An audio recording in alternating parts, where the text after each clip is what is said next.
Kaja Kallas, the EU's astute policy chief, issued a stark warning to former President Trump.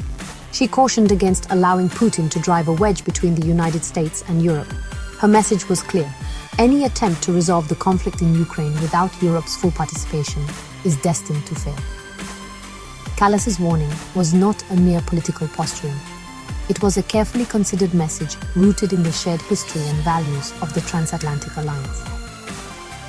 She understood that a united front against Russian aggression was not just a strategic necessity, but a moral imperative. Kallas's warning resonated across European capitals.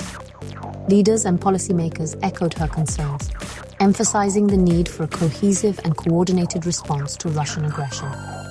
They recognized that a fractured West would only embolden Putin and undermine efforts to find a lasting solution to the crisis in Ukraine.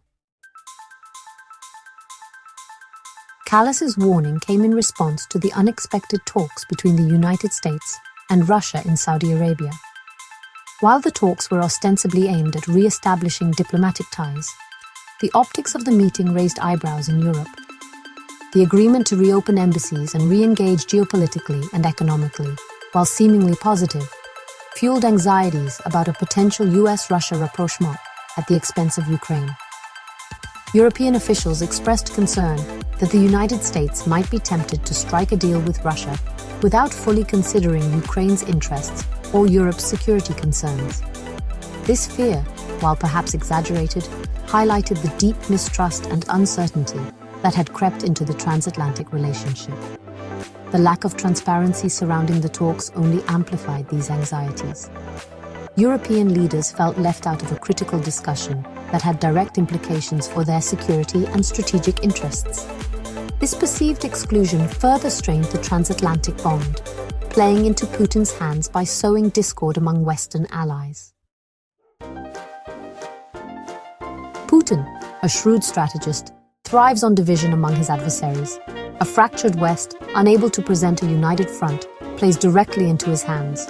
It allows him to exploit differences, sow discord, and weaken the collective resolve of the transatlantic alliance. A divided West also undermines the credibility and effectiveness of any sanctions or diplomatic efforts aimed at ending the conflict in Ukraine. When the United States and Europe are not on the same page, their actions lack the necessary weight and coherence to force Putin to change course. Furthermore, a perception of Western weakness emboldens Putin to escalate his aggression, not only in Ukraine but potentially elsewhere. It sends a dangerous signal to other autocratic regimes that they can act with impunity, knowing that the West is unlikely to mount a coordinated and effective response. The only way to counter Putin's aggression and achieve a just and lasting peace in Ukraine is for the United States and Europe to stand together, shoulder to shoulder. A united front, unwavering in its commitment to shared values and strategic interests, is essential to deter further Russian aggression and compel Putin to seek a negotiated solution. This unity requires open communication, mutual trust, and a shared understanding of the stakes involved. The United States must reassure its European allies that it will not pursue a separate peace with Russia at their expense.